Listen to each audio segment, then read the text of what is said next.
ओम शांति। आज बाबा के 15 दिसंबर 2020 के साकार मधुर महावाक्य हैं। आज के महावाक्यों में बाबा ने एक ज़रूरी बात समझाई। ज़रूरी बात है, देह सहित देह के सब संबंधों को भूल एक बाबा को याद करना है। आत्मा ही पतित बन गई है, बाबा की याद से उसे पावन बनाना है। बाबा ने कहा बाबा ही डॉक्टर भी हैं, हम सबका इलाज करते हैं, प्रिंसिपल भी हैं, सुनार भी है, धोबी भी है। फिर बाबा ने कहा आत्मा रूपी सुई पर जंक लग गई है और जितना जितना आप याद करेंगे ये जंक उतरती जाएगी और जंक उतर गई है उसकी निशानी बाबा की तरफ खींच होगी, क्योंकि अब वापस घर जाना है तो घर चलने की तैयारी माम एकम याद करना है। देह के सब संबंधों से ममत्व मिटा देना है। फिर बाबा ने आदि और अनादि स्वरूप की स्मृति दिलाई। बाबा ने कहा आपका आदि स्वरूप अनादि स्वरूप दोनों ही पवित्र स्वरूप हैं। आदि अर्थात जब आप सतयुग में थे, अनादि आदि से भी पहले जब आप परम धाम में थे, दोनों ही स्वरूप में आप पवित्र स्वरूप आत्माएं हैं। जो पवित्र बनते हैं वही योगी बन सकते हैं। फिर बाबा ने कहा सहज योगी कह के अलबेले नहीं बन जाना, बल्कि पुरुषार्थ में अलर्ट बनना। अब सुनते हैं बाबा के महावाक्य बाबा के शब्दों में। बाबा ने कहा मीठे बच्चे अब घर जाना है, इसलिए देह सहित देह के सब संबंधों को भूल माम एकम याद करो, पावन बनो। अब घर जाना है, इसलिए देह सहित देह के सब संबंधों को भूल माम एकम याद करो, पावन बनो। क्वेश्चन है आत्मा के संबंध में कौन सी एक महीन बात है जो महीन बुद्धि वाले समझ सकते हैं? कौन सी बात है आत्मा के संबंध में जो महीन बुद्धि वाले समझ सकते हैं? आत्मा पर सुई की तरह धीरे धीरे जंक चढ़ती गई, वो याद में रहने से उतरती जाएगी। जब जंक उतरे अर्थात आत्मा तमो प्रधान से सतो प्रधान बने, तब बाबा की खींच हो और बाबा के साथ वापस जा सके। जितना जंक उतरती जाएगी उतना दूसरों को समझाने में खींचेंगे। जितना आत्मा रूपी सुई से जंक उतरती जाएगी उतना दूसरों को समझाने में खींचेंगे। ये बातें बड़ी महीन हैं जो मोटी बुद्धि वाले समझ नहीं सकते। ओम शांति। भगवान वाच अब बुद्धि में कौन आया? वह जो गीता पाठशालाएं आदि हैं उनको तो भगवानुवाच कहने से श्री कृष्ण ही बुद्धि में आएगा। यहाँ तुम बच्चों को ऊंचते ऊंच बाप याद आएगा। इस समय यह है संगम युग पुरुषोत्तम बनने का। ये संगम युग है पुरुषोत्तम बनने का। बाबा बच्चों को बैठ समझाते, देह सही देह के सब संबंध तोड़ अपने को आत्मा समझो। ये बहुत जरूरी बात है। अपनी देह को भी भूल जाओ, देह के संबंधों को भूल जाओ। ये बहुत ज़रूरी बात है जो इस संगम युग पर बाबा समझाते हैं। आत्मा ही पतित बनी है, आत्मा को पावन बन घर जाना है। पतित पावन को याद करते आए, जानते कुछ नहीं। भारतवासी बिल्कुल घोर अंधियारे में है। भक्ति है रात, ज्ञान है दिन। रात में अंधियारा, दिन में रोशनी होती है। दिन है सतयुग, रात है कलयुग। अब तुम कलयुग में हो, सतयुग में जाना है। पावन दुनिया में पतित का क्वेश्चन ही नहीं। जब पतित होते हैं तो पावन होने का क्वेश्चन उठता है। जब पावन है तो पतित दुनिया याद भी नहीं। जब सतयुग में होते हैं तो पावन होते हैं, तो वहाँ हमें याद ही नहीं कि हम आत्माएं कभी पतित भी बनती हैं। अभी पतित दुनिया है तो पावन दुनिया याद पड़ती है। पतित दुनिया पिछाड़ी का भाग है, पावन दुनिया है पहला भाग। वहाँ कोई पतित हो ना सके। जो पावन थे फिर पतित बने, 84 जन्म भी उनके समझाए जाते। ये बड़ी गुह्य बातें हैं। आधा कल भक्ति की वो इतना जल्दी छूट ना सके। मनुष्य घोर अंधियारे में है, कोटों में कोई ही निकलते हैं, मुश्किल कोई की बुद्धि में बैठेगा। मुख्य बात बाबा कहते, देह के सब संबंध भूल, माम एकम याद करो। देह के सब संबंधों को भूलो, केवल एक मुझे याद करो। आत्मा ही पतित बनी है, उसको पवित्र बनाना है।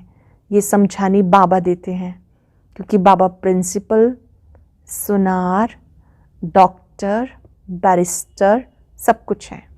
क्या क्या है? बाबा हमें पढ़ाते हैं, प्रिंसिपल भी हैं, शुद्धिकरण करते हैं आत्मा का, सुनार भी है। बाबा आत्माओं का इलाज करते हैं, इसलिए डॉक्टर भी हैं। 5 विकारों के चंगुल से छुड़ाते हैं, इसलिए वो बैरिस्टर भी हैं। ये नाम वहाँ रहेंगे नहीं, वहाँ ये पढ़ाई भी नहीं रहेगी। यहाँ पढ़ते हैं नौकरी करने के लिए। आगे फीमेल इतना पढ़ती नहीं थी, ये सब बाद में सीखी हैं। पति मर जाए तो संभाल कौन करे, इसलिए फीमेल भी सब सीखती रहती हैं। सतयुग में ऐसी बातें होती नहीं जो चिंतन करना पड़े। यहाँ मनुष्य धन आदि इकट्ठा करते ऐसे समय के लिए, वहाँ तो ऐसे ख्यालात ही नहीं जो चिंता करनी पड़े। बाबा तुम बच्चों को कितना धनवान बना देते। स्वर्ग में बहुत खजाना रहता, हीरे जवाहरात की खानियाँ सब भरपूर हो जाती। यहाँ बंजर जमीन हो जाती तो ताकत नहीं होती। वहाँ के फूलों, यहाँ के फूलों में रात दिन का फर्क है। यहाँ सब चीज़ों से ताकत ही निकल जाती। भले कितना भी अमेरिका आदि से बीज ले आते, परंतु ताकत निकलती जाती है। धरनी ही ऐसी है जिसमें जास्ती मेहनत करनी पड़ती। वहाँ हर चीज़ सतो प्रधान होती, प्रकृति भी सतो प्रधान, सब कुछ सतो प्रधान। सतयुग में सब चीज़ें सतो प्रधान होती हैं, यहाँ सब चीज़ें तमो प्रधान हैं। कोई चीज़ में ताकत नहीं रही, ये फ़र्क तुम समझते हो। सब सतो प्रधान चीज़ें देखते हो, वो तो ध्यान में ही देखते हो। वहाँ के फूल आदि कितने अच्छे होते, हो सकता है वहाँ अनाज आदि सब तुम्हें देखने में आए। बुद्धि से समझ सकते हो वहाँ की हर चीज़ में कितनी ताकत रहती है। नई दुनिया किसी की बुद्धि में आती ही नहीं। इस पुरानी दुनिया की तो बात मत पूछो। गपोड़ा बहुत लंबा चौड़ा लगाते, तो मनुष्य बिल्कुल घोर अंधियारे में सो गए। तुम बताते हो बाकी थोड़ा समय है, तो तुम्हारे पे कोई हंसी भी करते हैं। जब आप कहते हैं अब थोड़ा समय है, नई दुनिया आने वाली है, तो लोग हंसी भी करते हैं। रियलिटी में वह समझते हैं जो अपने को ब्राह्मण समझते हैं। ये नई भाषा रूहानी पढ़ाई है। जब तक स्पिरिचुअल फादर ना आए कोई समझ ना सके। स्पिरिचुअल फादर को तुम बच्चे जानते हो, वो लोग जाकर योग आदि सिखाते हैं, परंतु उनको सिखाया किसने? ऐसे तो नहीं कहेंगे स्पिरिचुअल फादर ने सिखाया। बाप तो सिखाते रूहानी बच्चों को हैं। तुम संगम युगी ब्राह्मण समझते हो। ब्राह्मण बनेंगे भी वो जो आदि सनातन देवी देवता धर्म के होंगे। ब्राह्मण कौन बनेंगे? जो आदि सनातन देवी देवता धर्म के होंगे। ब्राह्मण तुम कितने थोड़े हो। दुनिया में किस्म किस्म की अथाह जातियां हैं। एक किताब जरूर होगा जिससे पता लगेगा दुनिया में कितने धर्म, कितनी भाषाएं हैं। जानते हो ये सब नहीं रहेंगे। सतयुग में एक धर्म, एक भाषा थी। सृष्टि चक्र को तुमने जाना तो भाषाओं को भी जान सकते हो। ये सब रहेंगे नहीं, इतने सब शांतिधाम चले जाएंगे। इस सृष्टि का चक्र का ज्ञान अब तुम बच्चों को मिला। तुम मनुष्यों को समझाते हो, फिर भी समझते थोड़े ही हैं। कोई बड़े आदमियों से ओपनिंग भी इसलिए कराते क्योंकि नामी ग्रामी है, आवाज़ फैलेगा। वहाँ प्रेसिडेंट, प्राइम मिनिस्टर ने ओपनिंग की। ये बाबा जाए तो मनुष्य थोड़े समझेंगे। परम पिता परमात्मा ने ओपनिंग की, कोई मानेंगे थोड़े। कोई बड़ा आदमी, कमिश्नर आदि आएगा तो उनके पीछे और भागेंगे। इनके पीछे तो कोई नहीं भागेगा। बाबा ने कहा बाबा तो गुप्त रूप से आते हैं, बाबा आकर के ओपनिंग करे तो किसी को पता ही नहीं। लेकिन अगर कोई प्राइम मिनिस्टर आ जाए, प्रेसिडेंट आ जाए, चारों तरफ कितना शोर हो जाता है कि उन्होंने ओपनिंग की। अब तुम ब्राह्मण बच्चे बहुत थोड़े हो, जब मेजॉरिटी होंगे तब समझेंगे। अब अगर समझ जाएं तो बाप के पास भागें। एक ने बच्ची को कहा था, जिसने तुमको ये सिखाया, हम डायरेक्ट क्यों ना उनके पास जाएं। परंतु सुई पर कट लगी हुई है तो चुंबक की कशिश कैसे हो? कट जब पूरी निकले तब चुंबक को पकड़ सके। सुई का एक कोना भी कट चढ़ी हुई होगी तो इतना खींचेगी नहीं। सारी कट उतर जाए, वो पिछाड़ी में जब ऐसे बनेंगे फिर तो बाप के साथ वापस जाएंगे। अभी तो फुरना है कि हम तमो प्रधान हैं, कट चढ़ी हुई है। जितना याद करेंगे उतना कट साफ होगी। बाबा को याद करेंगे, कट साफ होती जाएगी, आहिस्ते आहिस्ते कट निकलती जाएगी। कट चढ़ी भी आहिस्ते आहिस्ते है, उतरेगी भी ऐसे। जैसे कट चढ़ी है वैसे साफ होनी है। उसके लिए बाबा को याद करना है। याद से कोई भी जास्ती कट उतरती है, कोई की कम उतरती है।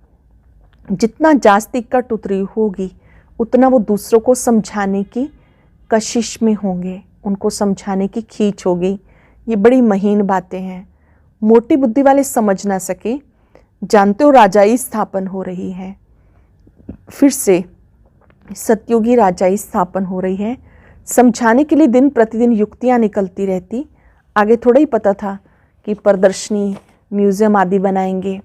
आगे चल हो सकता है कुछ निकले। अभी टाइम तो पड़ा है, स्थापना होनी है, हार्ट फेल भी नहीं होना। धीरे धीरे बाबा कहते स्थापना का कार्य होना है, हार्ट फेल नहीं होना। कर्म इंद्रियों को वश नहीं कर सकते तो गिर पड़ते। विकार में गए तो सुई पर बहुत कट लग जाएगी। विकार से जास्ती कट चढ़ती है। सतयुग त्रेता में बिल्कुल थोड़ी, फिर आधा कल्प में जल्दी जल्दी कट चढ़ती है, नीचे गिर पड़ते हैं। इसलिए निर्विकारी और विकारी गाया जाता। वाइसलेस देवताओं की निशानी है। देवी देवताएं निर्विकारी होते हैं। बाबा कहते देवी देवता धर्म प्रायलोप हो गया। निशानियाँ तो है ना, सबसे अच्छी निशानी ये चित्र है। तुम ये लक्ष्मी नारायण का चित्र उठाए परिक्रमा दे सकते हो। ट्रांसलाइट का बना था लक्ष्मी नारायण का चित्र। बाबा कहते इसकी परिक्रमा दे सकते हो क्योंकि तुम ये बनते हो। रावण राज्य का विनाश, राम राज्य की स्थापना होती है। ये राम राज्य, ये रावण राज्य, यह संगम। ढेर की ढेर पॉइंट्स हैं। डॉक्टर लोगों की बुद्धि में कितनी दवाइयाँ याद रहती, बैरिस्टर की बुद्धि में भी अनेक प्रकार की पॉइंट्स हैं। ढेर टॉपिक्स का तो बहुत अच्छा किताब बन सकता है। फिर जब भाषण पर जाओ तो पॉइंट्स नज़र से निकालो। शुरू बुद्धि वाले झट देख लेंगे, जिनकी तीखी बुद्धि है वो बाबा कहते झट देख लेंगे। पहले लिखना चाहिए, हम ऐसे ऐसे समझाएंगे। भाषण करने के बाद याद आता है ऐसे समझाते तो अच्छा था। ये पॉइंट्स औरों को समझाने से बुद्धि में बैठेंगी।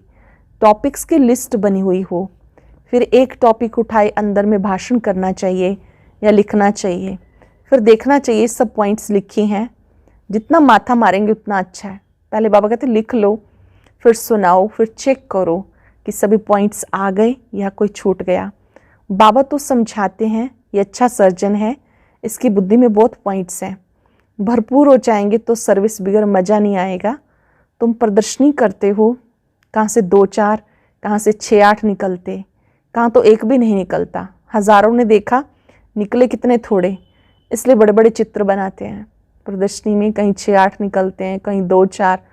बाबा कहते जब प्रदर्शनी लगाते तो कोई ना कोई का कल्याण हो ही जाता है। तुम होशियार होते जाते हो।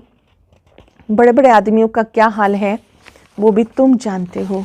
बाबा ने समझाया जांच करनी है, किसी को भी नॉलेज देनी चाहिए, रग देखनी चाहिए जो मेरे भक्त हों। गीता वालों को मुख्य बात समझाओ। भगवान ऊंच से ऊंच को कहा जाता है, वो निराकार है। परमात्मा ऊंचे से ऊंचा है, निराकार है।